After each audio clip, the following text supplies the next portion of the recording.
Alora Hart was the city's most celebrated portrait painter, a true prodigy. Her work was more than just art, it was terrifyingly alive. Patrons would whisper that the eyes in her paintings followed them around the room. Some swore they saw the painted lips twitch into a smirk when no one was looking. A few even claimed to hear faint, raspy breaths emanating from the canvas itself. Whenever these rumors reached Alora, she would simply laugh, her voice light and dismissive. Art should feel alive, shouldn't it?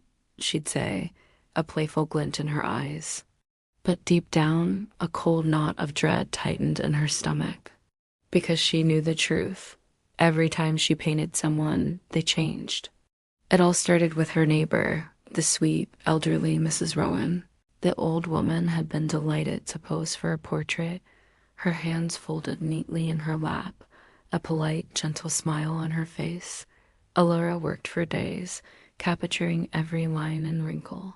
But when she finally revealed the finished painting, Mrs. Rowan didn't see a reflection of herself. She staggered back, a hand flying to her mouth. "That's not me," she whispered, her voice trembling. The woman in the painting smiled. Yes, but it was too wide, too predatory. Her eyes, instead of being soft and kind, glinted with a cruel, knowing youth. It was the look of someone who held dark secrets. Alora tried to reassure her, calling it artistic interpretation. Later that day, after leaving the room for just a moment, she returned to find the portrait had somehow turned itself around, facing the wall. A shiver ran down her spine, but she dismissed it as a draft. That night, Mrs. Rowan collapsed in her home. The official cause was heart failure, but her portrait? It looked healthier than ever, its painted cheeks flushed with a vibrant, stolen color. Next was Mr. Alden, her landlord. He was a strict, bitter man, known for his harsh words and unforgiving nature. He sat for his portrait with a perpetual scowl, his arms crossed tightly over his chest. After Alora finished the painting, a strange transformation occurred. Mr. Alden, the man who once yelled at children for playing too loudly, suddenly became kinder, gentler. He started humming in the hallways, leaving small gifts for his tenants. He seemed almost childlike in his newfound softness. But as his personality lightened, his portrait grew darker. The painted expression became more aggressive, the jawline tight with suppressed rage, the eyes burning with a fury the real Mr. Alden no longer possessed. The whispers grew louder. People started calling Alora the soul painter. Rumors spread like wildfire through the city's art scene. Her portraits steal the parts of people they try to hide. Her art drains the life from its subjects. Her paintings feed on something essential. Alora did her best to ignore the growing dread and the fearful glances from her clients. She poured herself into her work, trying to silence the horrifying truth with the scrape of her brush on canvas. Her fame continued to grow, despite the dark tales that clung to her name.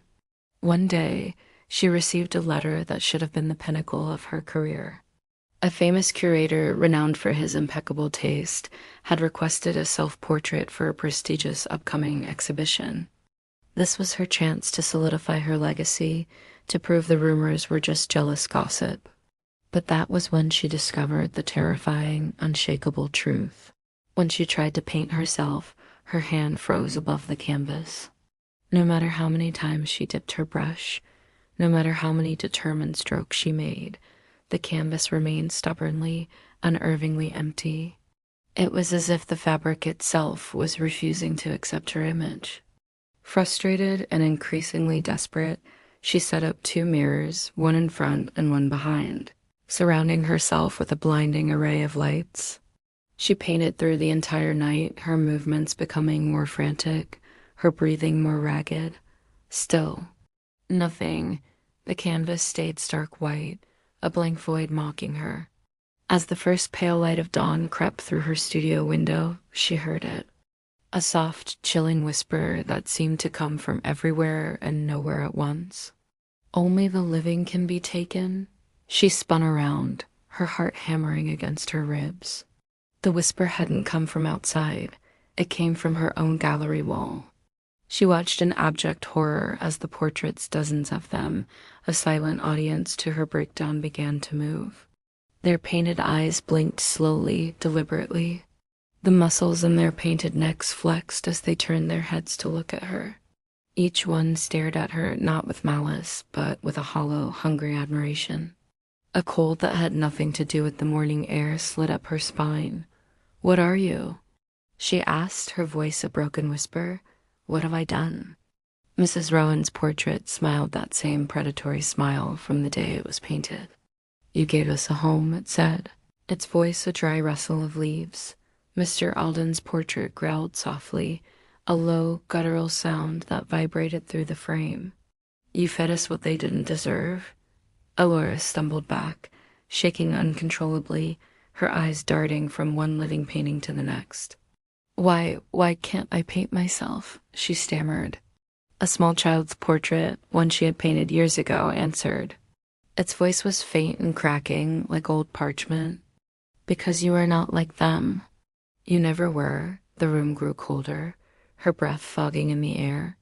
And then, in the mirror behind her, the one she had set up to capture her own reflection, she finally saw it. Her image wasn't solid. It flickered at the edges, like a weak flame about to be extinguished. Her eyes were hollow voids. There was no warmth in her skin, no shadow cast by her form. She wasn't alive enough to be captured on canvas. In the act of giving life to her art, she had unknowingly, irrevocably given away her own. Suddenly, the blank canvas on the easel before her began to glow with a faint, ethereal light. A face started to form, not from her brushstrokes, but from within the very fibers of the canvas itself. It was her face. Her face, smiling a serene, patient smile. Waiting. The portraits on the wall spoke together then, their voices merging into one terrifying, resonant echo that filled the studio. "It's time to join us." The last thing anyone ever heard from Alora Hart's studio was a single piercing scream, and then a profound, deafening silence. When the curator arrived that afternoon, eager to collect the masterpiece, he found the studio empty, except for one painting resting perfectly on the easel. It was a flawless self-portrait of Alora Hart. Her painted eyes were vibrant, stunningly alive and horribly, eternally aware. And the real Alora, no one ever found her. She had become her final masterpiece. Thanks for watching. If you enjoyed this story, don't forget to like, subscribe, and hit that notification bell for more Tales from the Shadows.